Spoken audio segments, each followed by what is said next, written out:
Welcome to Toffee TV. Today I am joined by a man who scored one of Everton's most important goals ever. A horrible day, but his goal was an absolute worldie. It is, of course, Gareth Farrelly. Gareth, lovely to have you on Toffee TV, mate. No, thank you. It's good to be here. Slightly strange circumstances, but still. It is. I wish you were in the studio, to be honest. That would be much nicer, but obviously at the moment we're the social distance, and I think me and you are more than 2 metres apart, so we'll be okay. Any interview, you have to start with saying that, are we following the social distancing guidelines? Exactly. I think we're all right. I think we're just about good with that. We'll be okay with this one, won't we?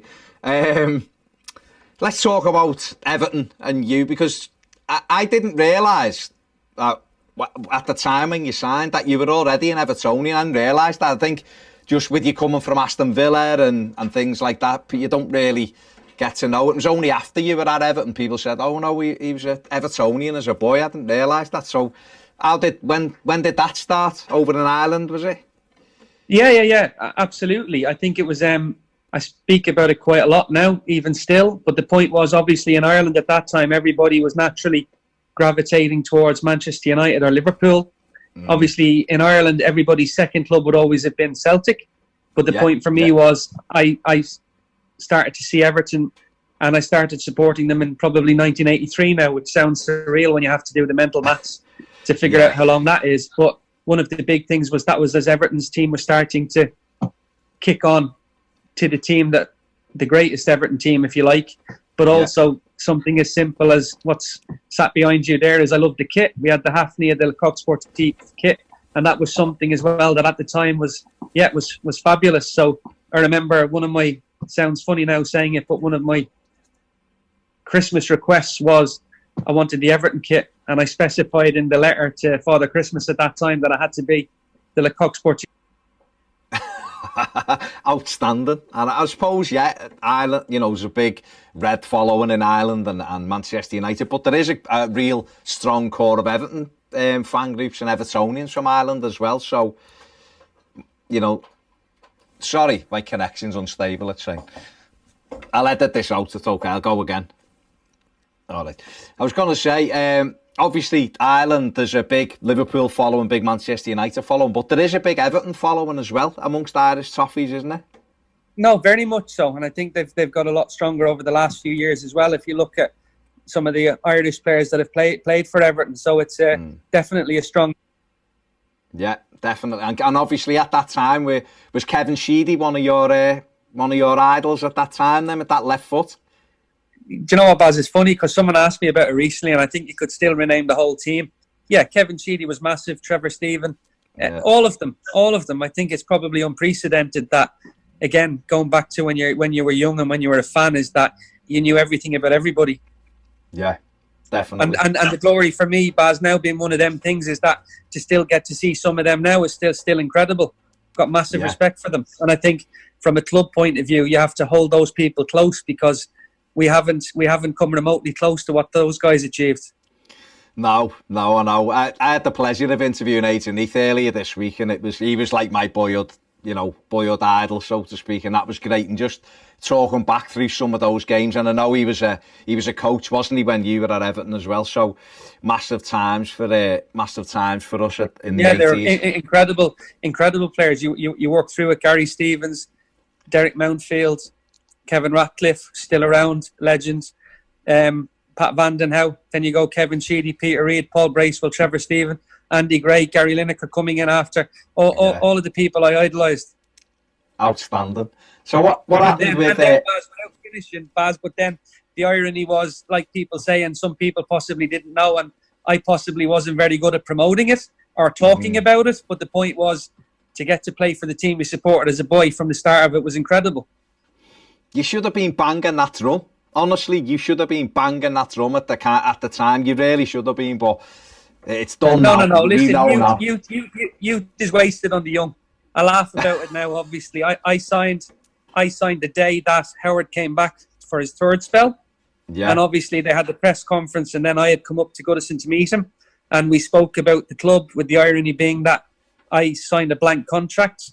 We hadn't finished negotiating, but I knew I was going to sign for Everton. I flew back to Dublin that night, knowing that it would be released over the weekend, that all I wanted to do was play for Everton. So it was like I was fulfilling what would have been a dream when I was a kid.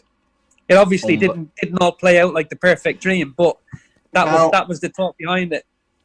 I mean, that's incredible. What happened? How did you go from Ireland over to Aston Villa? How did that come about? Yeah, at the schoolboy club I played for in Ireland was a club called Home Farm, which developed lots of really, really top players and continued to do so for quite a while. Ronnie Whelan played there. And the scouting system, and then went across to Aston Villa. And Aston Villa at the time was the club that I thought I would settle at the best and hopefully be able to develop. So different times. Different times indeed. And then, so how did Everton come about then? Because I think you played 8 games, was it, for Villa, something like that? Yeah, Villa was difficult because I had a different relationship with some of the coaching staff there. And as I say, I knew at one point I had more senior caps for Ireland than I had appearances for Aston Villa. So I knew when my contract came to an end that I was going to be leaving. It would have been very unlikely that I was going to stay. And at that time, there was lots of interest and lots of clubs that wanted to speak to me and the opportunity of signing for clubs. But then, as we say, you come back to when Everton were interested, and when Howard came back in, I didn't speak to anybody else. Incredible. So I guess that was quite exciting then when you hear Everton are in for you, and like you just said, you're thinking boyhood dream and everything else. You know, that's the club I want to go to.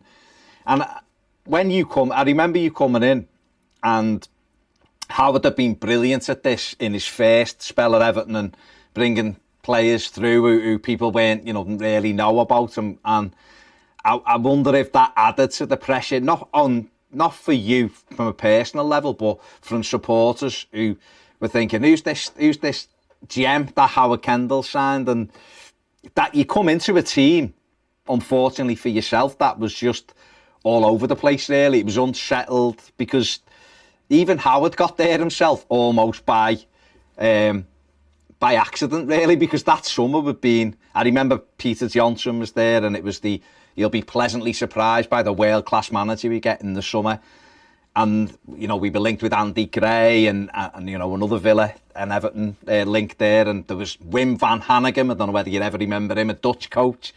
And then all of a sudden it was Howard Kendall. And we were like, oh, okay. And then Gareth Farrelly's come in as well. And it was a bit of a strange time, I think, for the club. So it mustn't have been... You could have come in at a better time, I think. I was trying to say in a convoluted way there. I like how diplomatic you were there, even with your use of the word gem. I'm just saying. No. Listen.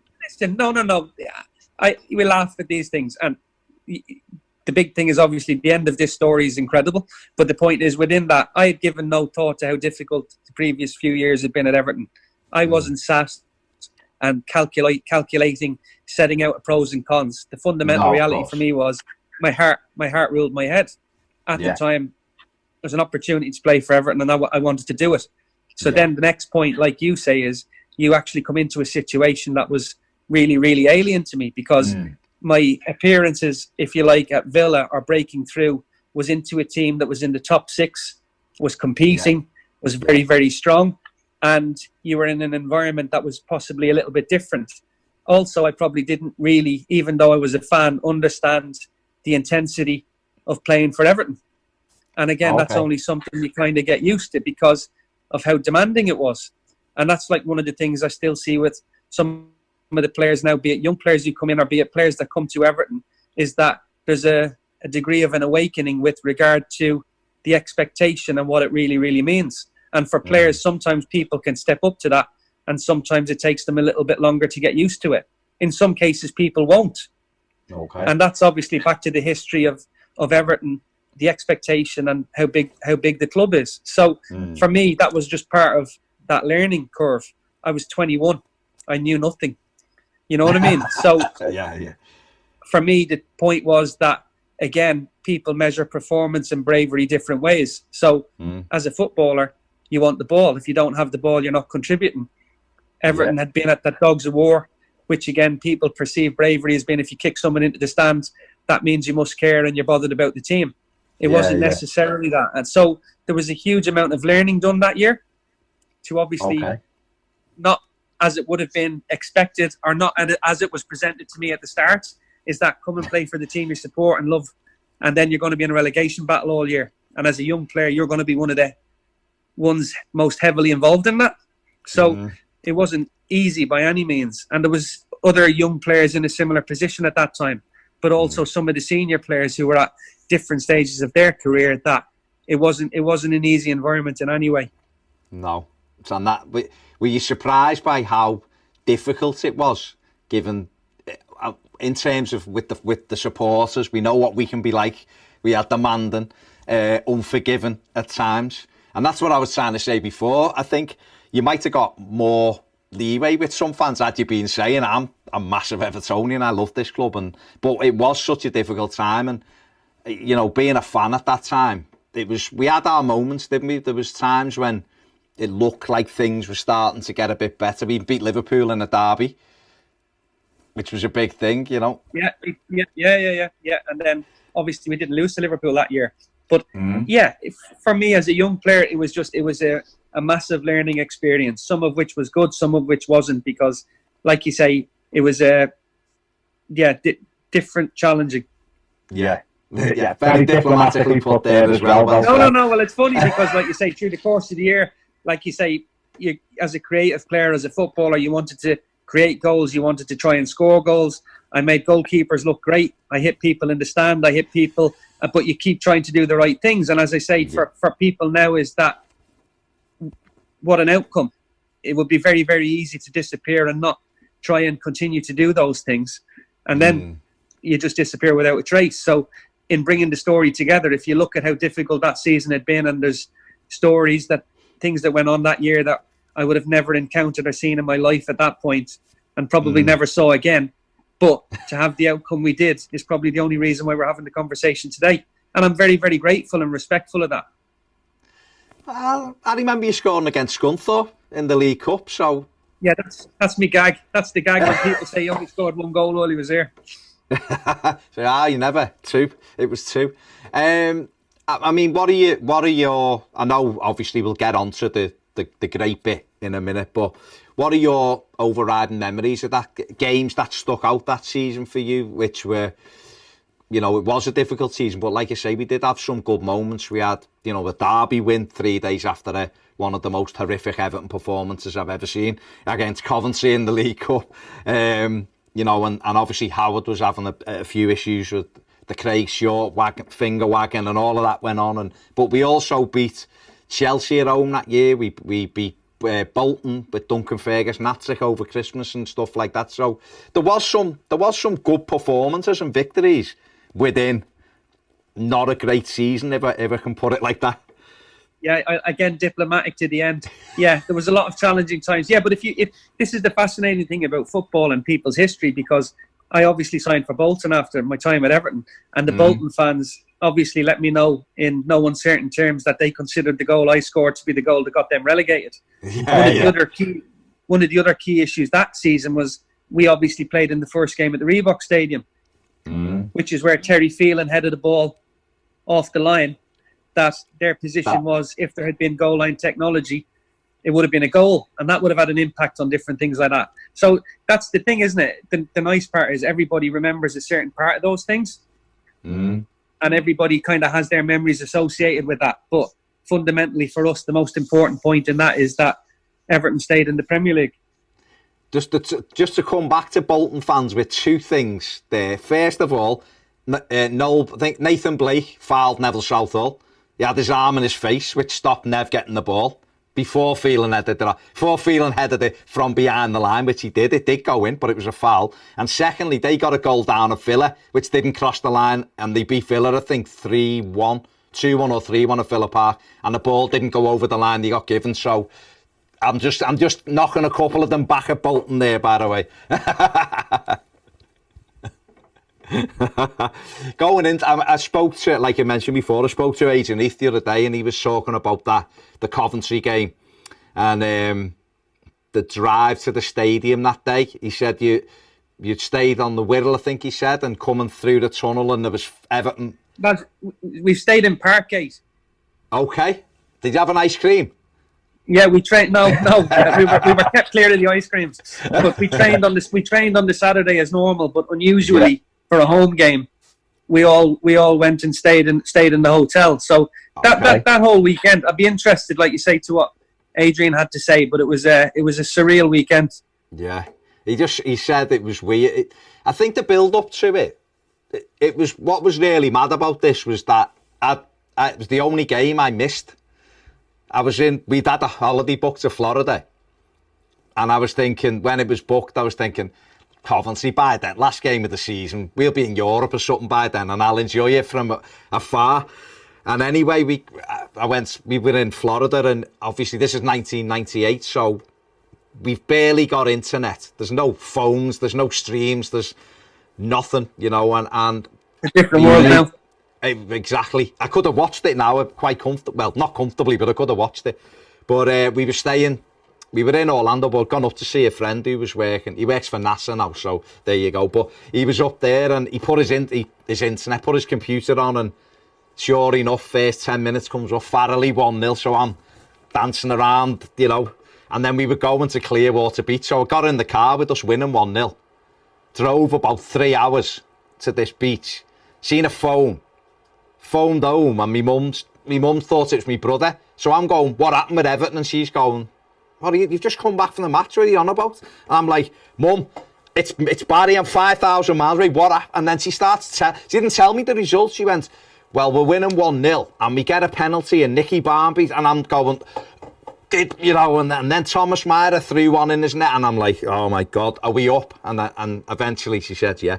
But that was my story. But what was it like for you as a player going into that weekend? What was the build-up like the week before? Because obviously we were struggling, weren't we, to say the least? No. It had been an incredible week, because scarily we'd obviously played Arsenal away on the Sunday and got beaten 4-0. Yeah. Watching them receive the Premier League trophy, and then on the Monday it was quite interesting because there was a corporate day arranged, because remember, if you go back to 1-1 being the sponsor at the time. Yeah. And there was, I'd played the second half against Arsenal, but there was a lot of the players who had asked to play in a mini derby. Okay. On the Monday.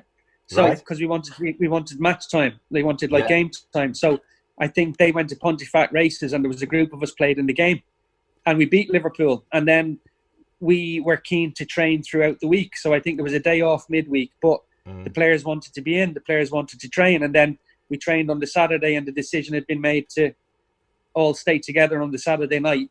And again, for me at that time, in fairness, given the people that had been put forward to do the press that week, you were still waiting to see whether you were going to play or not. So for me, obviously on the Sunday, then when the team was named, it was a big thing in the first place. But I think everybody's memories again of that day was that the drive to Goodison was incredible because of the people out on the street. You get to the ground and you could feel it was something special. And so for me, with regards to that, it wasn't. We all knew the significance of the game, but there was something kind of exciting about the atmosphere and the environment. And one of the funny things was, I think the youth team had won the FA Youth Cup. They were on the pitch. The women had won their league. They were on the pitch beforehand. Goodison was full, nearly full for the warm up. Yeah. And I think you had that feeling, which again happens quite a lot, and it's quite interesting given where we are at the moment with the pandemic. Is that it was like everything that had gone before became irrelevant, and the most important thing on that day was to get a positive result, and that's why it was a fabulous thing to be a part of. And then you have a situation where to score my first goal at Goodison in that way on that day was a huge thing. So we can talk about Nicky Barmby. Thomas Meyer had been magnificent that year. Yeah. In fairness to him, and I always felt that his season was not determined by that mistake, because the point is, through the course of that season, he'd been one of the players that had been absolutely standout. But then fundamentally to have that outcome, and you talk about your story from Clearwater, but there's still people that would come up to me today now and say, I was on the pitch at the end, or their story around how that day was for them. So for me, as a Blue, having had the life I've had, it's still humbling to be a part of something like that, especially given the fact that thankfully we've never been in a position like that again. No, and you hit it with your swinger, didn't you? Yeah, yeah. Listen, all the big ones went in off the swinger. The playoff final a few years later went in off the swinger as well. So I don't care, left or right. As I say, I think you probably don't think about these things at all or the significance of them. It's only when you finish playing. But I took my son to Goodison probably 4 or 5 years ago, and he hadn't been. He was probably 8 at the time. Right. And again, you walk into the main stand, and before the game, they obviously were showing some of the goals and the highlights from the club, and he's there at 8, and he's looking at that goal on the big screen. So you kind of see it through the child's eyes and a fan again, and you kind of think, well, wow, that's something to be proud of. Oh, but listen, I know it didn't work out probably the way you wanted it to, but he scored one of the most important goals in Everton's history, and no one could ever take it away from you. And I guess if someone said play for Everton essentially for a season, score one of the most important goals ever in their history, when you were that kid with looking at this shirt, if someone would have offered you that, I'm sure you'd have took it, wouldn't you? No, completely. But you see, this is how football works, and it's a crazy game, because the irony for that is, having had a difficult year that year, you get to what you consider to be the top of the summit. I met Howard Kendall the next week, and we had a conversation about how that season had gone. And it was an open, frank conversation.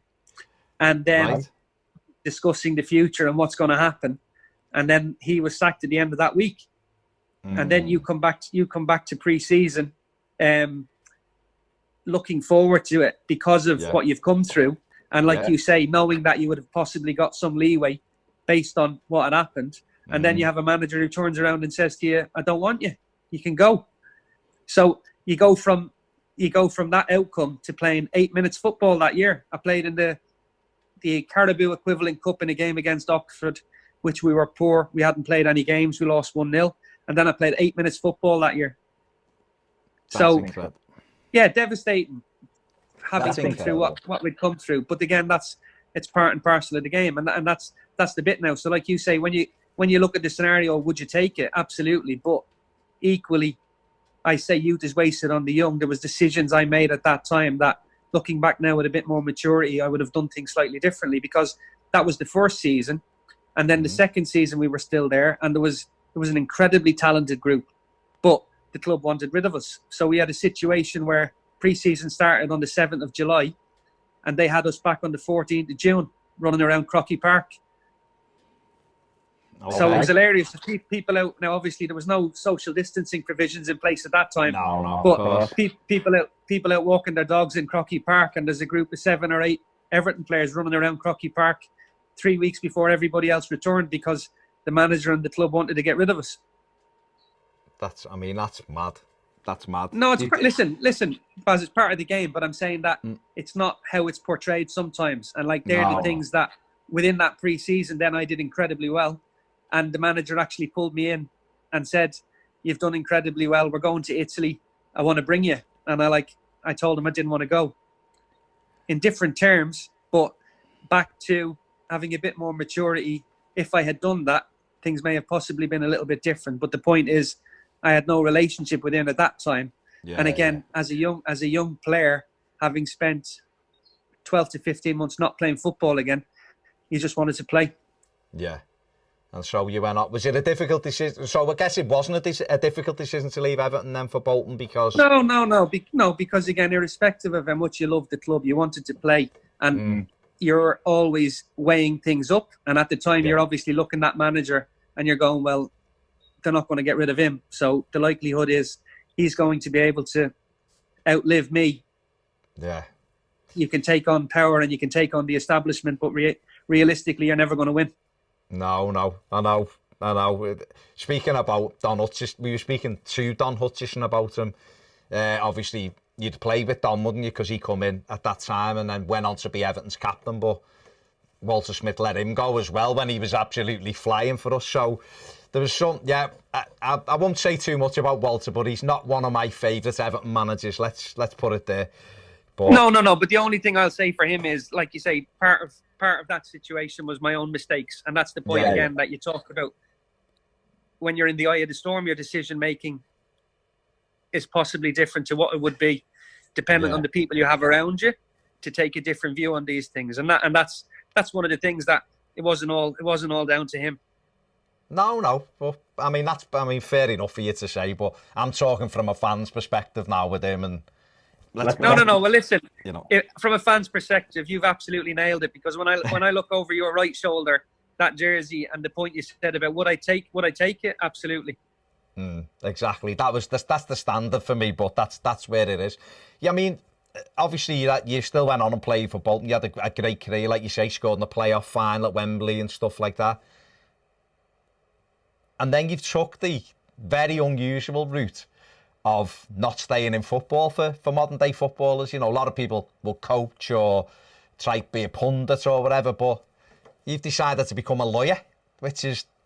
No. Listen, I did all of those things. I just did them earlier. You did. I know you were manager in Ireland, weren't you? Yeah. You managed in Ireland, yeah. You go back to bad decisions. I fell out with Sam at 28. Okay. And I'd have my fill of it. I'd have my fill of it dealing with people like that. And I got offered a player manager's job, and I thought here was an opportunity to try and mould something and build my own sort of not legacy or club or different things. I had very, very strong ideas about that. But as a player, you have to deal with a manager. Whereas when you become a manager, then you have to deal with the chairman and a board of directors. So I kind of learnt my lessons very early with regards to that. And that's why coaching and management, I still have a small interest, but I didn't want to follow on with that. And then I got sick. I got sick 12 years ago this month. And again, it ties into... well, a life-changing experience for me, and I'm only here now because of the quality, compassion, and skill of the NHS, and I'm a huge ambassador and advocate for that. And my heart beats for them every day because of how they looked after me. I had a stomach aneurysm. Long story short, I'm part of 10% that live from that.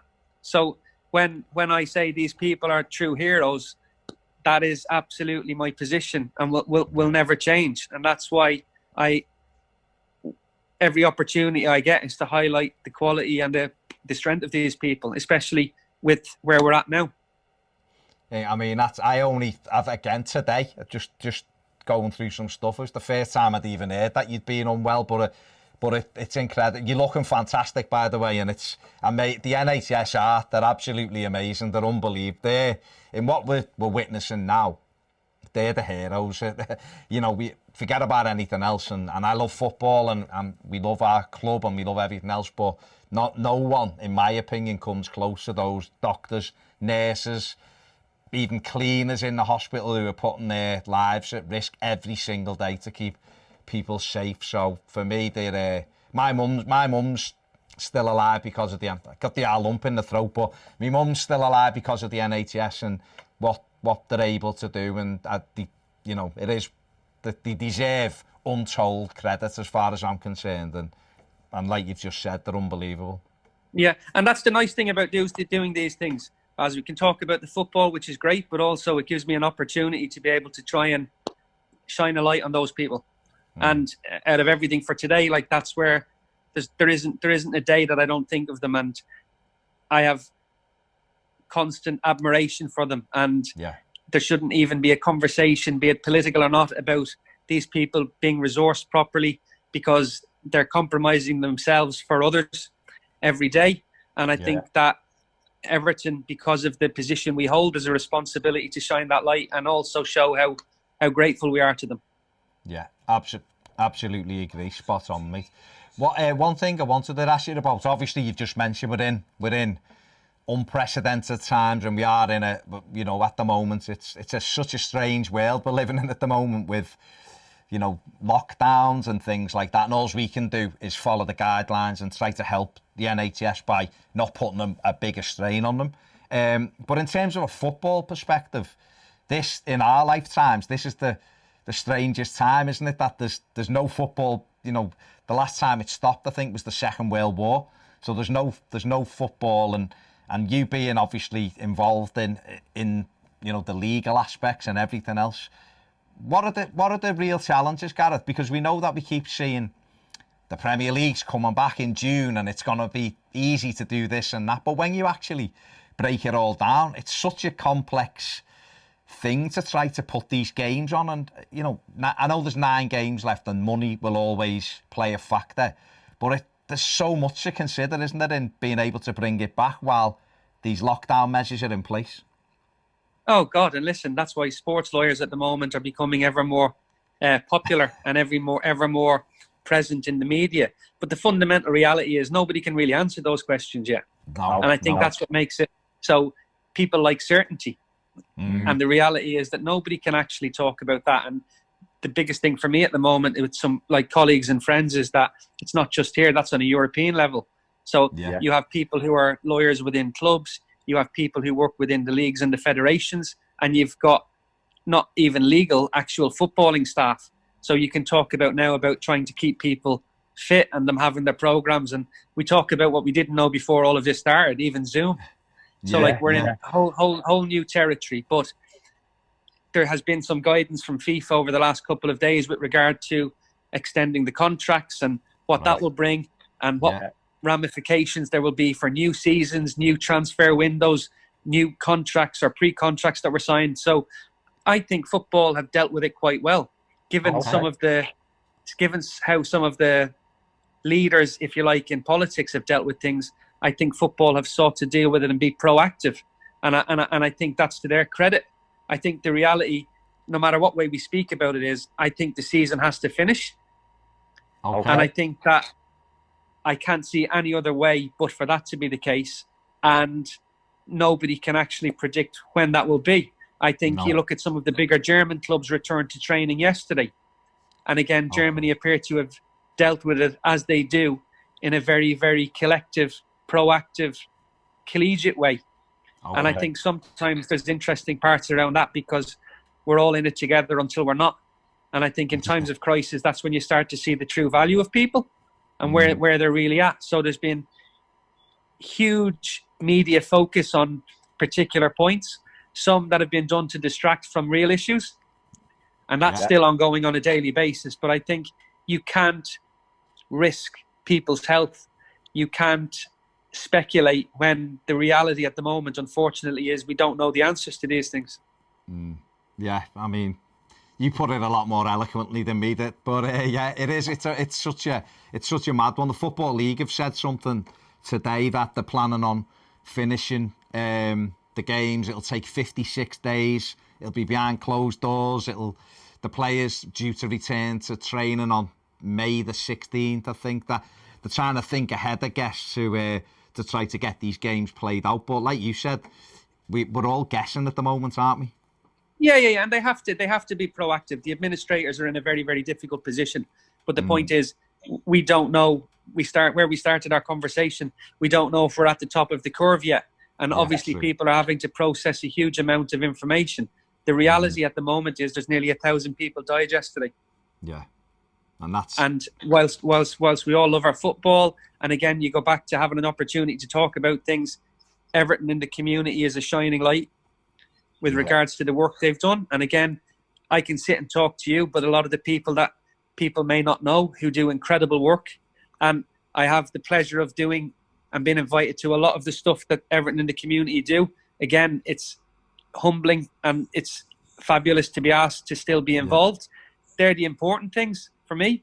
Football, we'll get to it. There are legal ramifications and technical issues and lots to play out over time.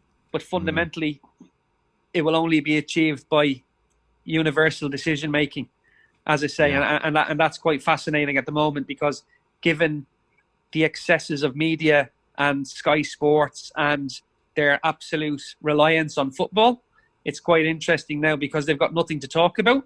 That other things have come into the spotlight. And again, politics, the players came out yesterday and did something awesome, having been one of the groups that were picked out and identified for criticism, which again, I don't think was warranted. So we live in unprecedented times. We do. But I think we have to have a return to some compassion and caring about people.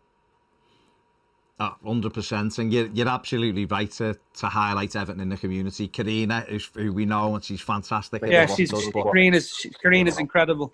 Yeah, and the whole, I know you've climbed Snowdon in the dark for Everton in the community, and you do lots. Well, we were to do it again. You know. Baz, we were to do it again. Yeah, One of the things that fell foul of the virus, so we'll hopefully get to it again later in the year.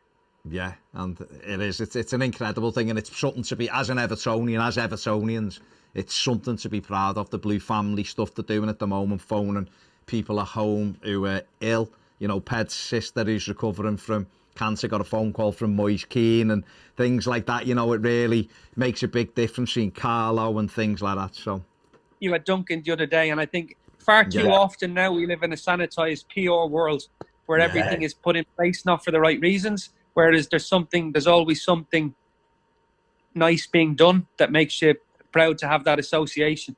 Yeah, definitely. Very much so. Right, I've took enough of your time today. I know you're an incredibly busy man, and you've probably got players phoning you saying, what's happening with my contract if I've got to play in July when it runs out in June? So I'm going to let you go. But listen, thank you so much for taking the time out to speak to us today, and hopefully in a few weeks when there's a little bit more clarity, we'll be able to have another chat about the legal side and where we're at, maybe. Yeah, more than happy to do that. But as for everybody, stay safe and stay home. It's been brilliant to speak to you. Look after yourselves. And you listen, take care of yourself, Gareth. Lovely to speak to you. And speak all the to you best. soon. Thanks very much, mate. Cheers. So a big thanks there to Gareth Farrelly, man who scored one of Everton's most important goals, certainly in the Premier League era. Big thanks to him for taking time out of his day to join us there. Fantastic chat. Very, very insightful. And, you know, when you see things through his eyes as well, it is a very different place, or was a very different place. Make sure you subscribe, give the video a thumbs up. And if you want more great videos, join us over on Patreon. Like Gareth said, stay safe. See you soon.